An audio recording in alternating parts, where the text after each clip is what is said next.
थलापति विजय न केवल वोटों के बल्कि रियल एस्टेट साम्राज्य के भी असली खिलाड़ी हैं।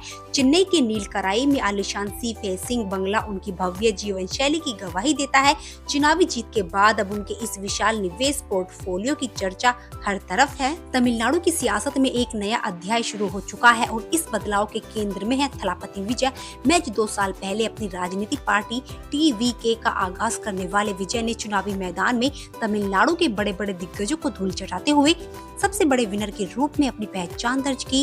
इस ऐतिहासिक जीत के बाद जहां लोगों में जश्न का माहौल है, वहीं आम जनता के बीच विजय की निजी जिंदगी और उनकी संपत्ति को लेकर भारी उत्सुकता देखी जा रही है। चुनावी हलफनामे के आंकड़ों पर गौर करें तो विजय के पास 600 करोड़ से अधिक की कुल संपत्ति है, जिसमें चल और अचल दोनों संपत्तियां शामिल हैं। हालांकि उनकी इस विशाल दौलत का सबसे महत्वपूर्ण हिस्सा उनका मजबूत और राजनीतिक रियल एस्टेट पोर्टफोलियो है, जिसने उन्हें आर्थिक रूप से बेहद शक्तिशाली बना दिया। विजय की रियल एस्टेट संपत्ति में सबसे अधिक चर्चा उनके चेन्नई स्थित आवास की होती है।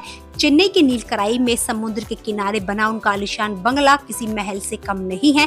ECR जैसी प्राइम लोकेशन पर स्थित इस घर की अनुमानित कीमत वर्तमान बाजार दरों के अनुसार 70 से 80 करोड़ रुपए के बीच है। ये प्रॉपर्टी केवल अपनी लोकेशन के लिए ही नहीं बल्कि अपनी आधुनिक सुख सुविधाओं के लिए भी जानी जाती है। इस घर के भीतर विजय ने एक निजी जिम और एक भव्य स्विमिंग पूल बनवाया, जो उनकी फिटनेस के प्रति जुनून और शानदार जीवन शैली को दर्शाता है। समुद्र की लहरों के ठीक सामने स्थित यह आशियाना न केवल उनकी सफलता का प्रतीक है बल्कि चेन्नई की सबसे महंगी आवासीय संपत्ति में से एक गिना जाता है। एक अभिनेता और अब एक सफल राजनेता होने के साथ साथ विजय एक मंझे हुए रियल एस्टेट निवेशक भी हैं।